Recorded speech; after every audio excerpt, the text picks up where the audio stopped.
Et cette question ce soir, faut-il se préparer à un assaut de la Russie sur un allié de l'OTAN dès cet automne?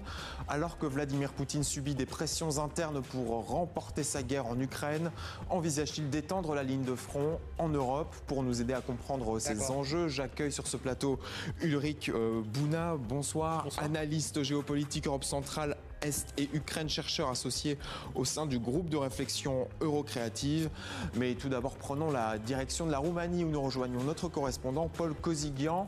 Un drone a été abattu ce matin dans l'espace aérien roumain. Paul, que sait-on de ce drone ?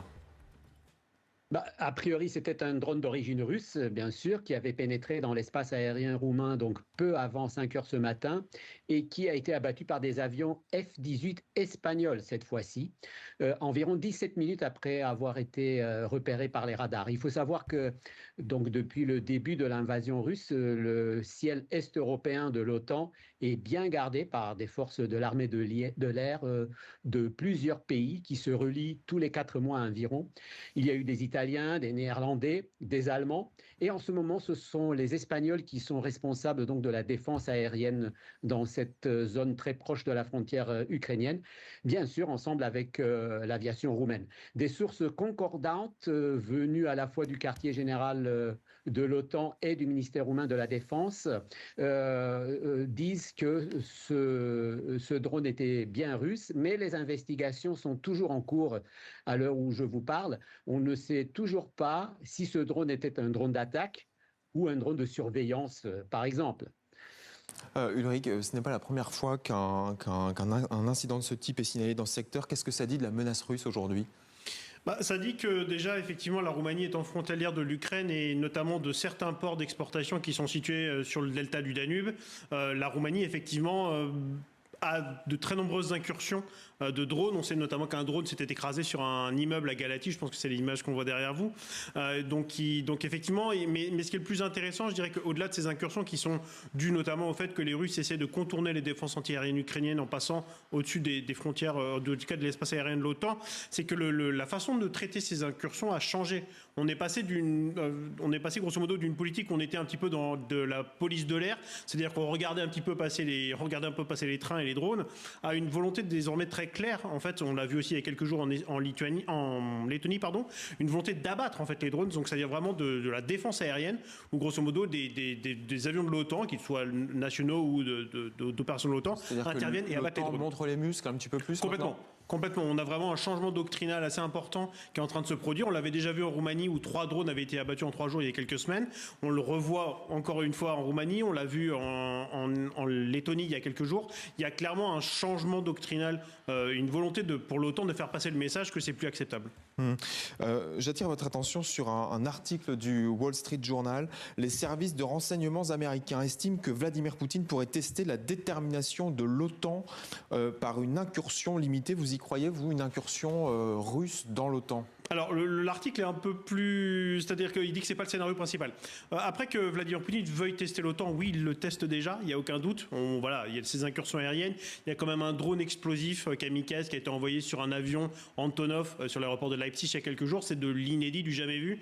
Donc, il y a une volonté très claire de déstabiliser l'Europe de la part de la Russie, une volonté très claire de faire monter les enchères pour essayer, en quelque sorte, que les Européens arrêtent d'aider l'Ukraine. Après une invasion terrestre, on serait quand même sur tout à fait autre chose. C'est clairement pas le scénario qui tient la corde. Mais qu'est-ce qu'on teste exactement ? Ce sont les capacités militaires, les capacités de réaction, ou est-ce que c'est la solidité de l'alliance ? C'est un peu tout ça en fait. On va tester effectivement les capacités de réaction. On va voir combien de temps est-ce que il va falloir pour que les armées de l'air de l'OTAN détectent le drone, interviennent. Est-ce qu'on l'abat ou pas ? Donc quelles sont nos règles d'engagement ? Pareil, lorsqu'il y a des survols de drones au-dessus de bases militaires, est-ce qu'on va le détecter ? Comment est-ce qu'on va réagir derrière ? Est-ce que les aéroports sont prêts par exemple pour faire face à ce genre de choses, sur des attentats ou par exemple des attentats contre les voies ferrées en Allemagne ou en Pologne. Pareil, on va tester un petit peu les choses et puis surtout on va tester notre résolution. Est-ce que les Européens au bout d'un moment vont dire on nous déstabilise trop, on laisse tomber, ou au contraire est-ce que ça va renforcer notre aide à l'Ukraine ? C'est un peu ça qui se joue aussi. La question, c'est aussi comment réagiraient les États-Unis en cas d'incursion. Alors, je rappelle que l'incursion dans l'article du Wall Street Journal, elle est avancée cette fois. Pour ceux qui n'ont pas lu cet article ou qui n'y ont pas accès, il faut d'abord rappeler un contexte. Les experts américains du renseignement au départ, balayer totalement cette hypothèse.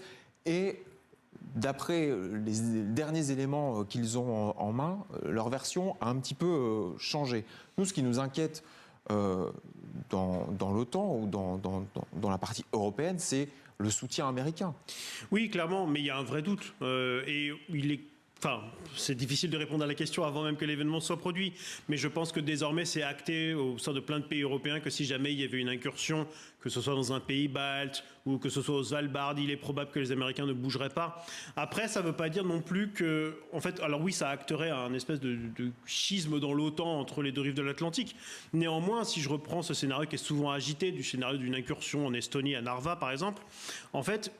ils sont quand même relativement acquis qu'un certain nombre de pays européens, la Pologne, les autres pays baltes, les pays scandinaves, l'Allemagne, la France interviendraient. Et déjà, rien que ça, en fait, ce serait une formidable force militaire. Donc, en fait, ce que l'on est en train de voir, c'est ce qui se passe aussi au Moyen-Orient, c'est que cette espèce de décision d'un certain nombre de pays de déléguer aux États-Unis leur défense, elle ne tient plus parce que les Américains se désintéressent grosso modo des autres pays, ils la jouent solo pour faire simple. Et donc finalement qu'il vaut mieux essayer de constituer des alliances sécuritaires au niveau régional entre puissances moyennes. On reviendra sur ces alliances dans un instant. Retournons en Roumanie. Paul, ce drone qui a donc été abattu très tôt ce matin, il est venu de Moldavie et ce n'est peut-être pas un hasard? La Moldavie est frontalière avec la Roumanie. Il faut comprendre qu'en fait, la Roumanie a une très grande frontière avec l'Ukraine. Une partie se trouve au nord, c'est une frontière terrestre. Au nord-nord-est, et l'autre partie, c'est dans le sud-est. Là, il y a une frontière fluviale avec notamment le Danube et ces deux ports ukrainiens qui se trouvent juste à 300 mètres de l'autre côté de la rive roumaine. Eh bien, la Moldavie se trouve au milieu, si vous voulez, et toujours une moitié terrestre, moitié sur la rivière Danube. Et il y a notamment aussi là-bas un port qui s'appelle Giurgiulești, qui a été longuement utilisé par les réfugiés ukrainiens au tout début de la guerre. Il y a eu des flots ininterrompus de passage avec des bacs. Et donc, la Moldavie est vraiment en grand danger puisqu'elle n'est pas membre ni de l'Union européenne ni de l'OTAN. Et puis, elle subit encore plus cette guerre, car une partie de son territoire, il faut le savoir, est contrôlée par la Russie. Je parle du territoire séparatiste de la Transnistrie.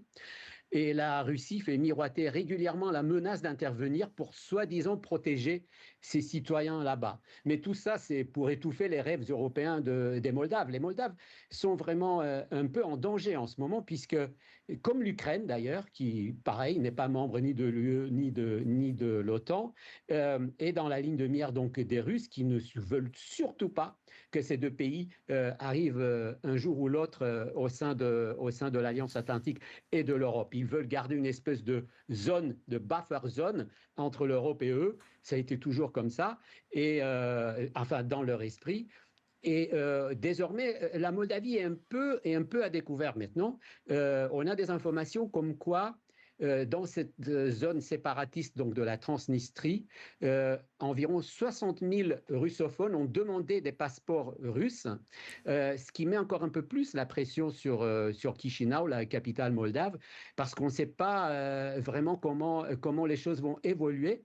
Bon, cela dit, c'est une enclave qui est entre la Moldavie au sud et l'Ukraine, et les Russes n'ont pas accès que par les airs. Ulrich Bouna, on l'a vu tout à l'heure cette carte, je ne sais pas si on peut la revoir, mais on voit très bien où se trouve la Moldavie par rapport, et on l'a mis en évidence justement sur cette carte, on l'a préparée exprès, on voit bien aussi le front oriental de la frontière orientale plutôt de l'OTAN. La Moldavie, c'est un verrou sur lequel pourrait s'appuyer Vladimir Poutine pour déstabiliser l'Union européenne et l'OTAN. Bon, en tous les cas, il aimerait bien.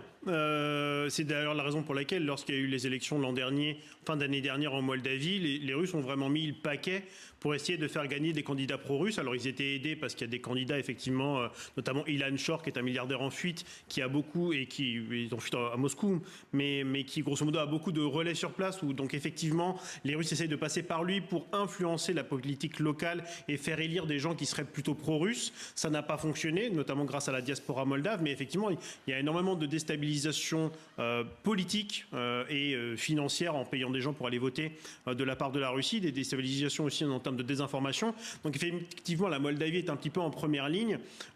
Pour ce qui est de la Transnistrie, en revanche, sur vraiment une menace militaire, là effectivement le fait que l'Ukraine fasse buffer en quelque sorte entre la ligne de front avec la Russie et on va dire ce territoire transnistréen protège quand même la Moldavie d'un scénario d'une invasion militaire. Mais ce qu'il faut savoir, c'est qu'au tout début de la guerre, l'un des objectifs justement de Vladimir Poutine, c'était en quelque sorte de pousser le long de la mer Noire pour arriver justement jusqu'à la frontière moldave. Et des déstabilisations politiques, il n'y en a pas qu'en Moldavie, il y en a en France, des exemples tout récents, puisqu'il y a évidemment la campagne présidentielle de 2027 en France. On a ces missiles de croisière russes qui ont atterri en Pologne, on les a évoqués, des drones qui survolent des aéroports allemands. Est-ce que ces actes de guerre hybride peuvent préparer à des actes de plus grande ampleur ? En tous les cas, ce que l'on constate, c'est quand même qu'il y a une gradation et une accélération en fait de ces actions de guerre hybride de la Russie. Encore une fois, faire voler un drone kamikaze avec une charge explosive de 600 grammes de Semtex sur un aéroport, c'est de l'inédit, c'est du jamais vu. Donc on franchit un cap, clairement. Dans les attaques terroristes. Est-ce que quand l'OTAN se défend en interceptant ces drones, est-ce qu'on est dans la défense ou est-ce que tout doucement on rentre dans l'escalade ? Pour l'instant, on est dans la défense. On n'envoie pas, nous, de drones au-dessus du territoire russe. Donc, on est strictement dans la défense de nos espaces aériens. Et d'ailleurs, l'OTAN est une alliance défensive, je le rappelle. Donc du coup, on est vraiment dans notre bon droit. Mais par contre, effectivement, mais c'est un cadre plus global. C'est-à-dire que quoi qu'il arrive en Ukraine, la Russie restera une puissance hostile, en fait, à nos frontières, qui cherchera à déstabiliser l'Europe, à l'affaiblir parce que c'est dans son intérêt stratégique.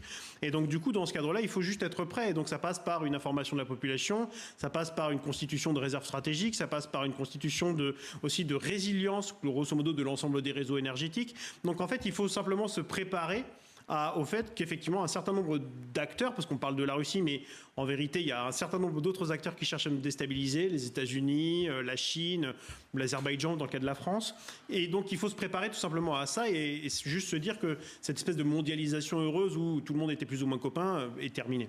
L'OTAN donc se prépare, elle a préparé ce qu'elle appelle l'opération Eastern Sentry en 2025. Alors ça comprend, je cite, plus de chasseurs, des hélicoptères, des avions de surveillance, de transport, de ravitaillement, des défenses aériennes au sol, des capteurs, et la France est impliquée.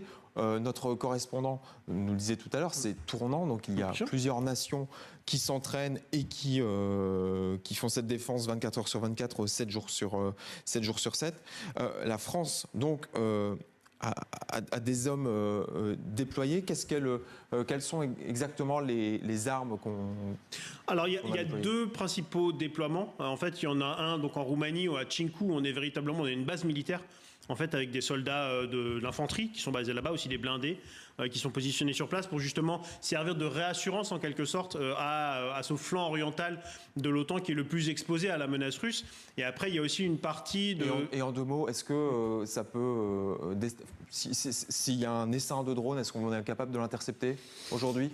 C'est compliqué. C'est compliqué, mais justement, c'est tout l'intérêt de faire des partenariats avec l'Ukraine, c'est justement d'essayer de récupérer leur technologie, leur savoir-faire pour savoir le mettre en place. D'accord, eh bien, très bien. Merci Ulrich Bounat.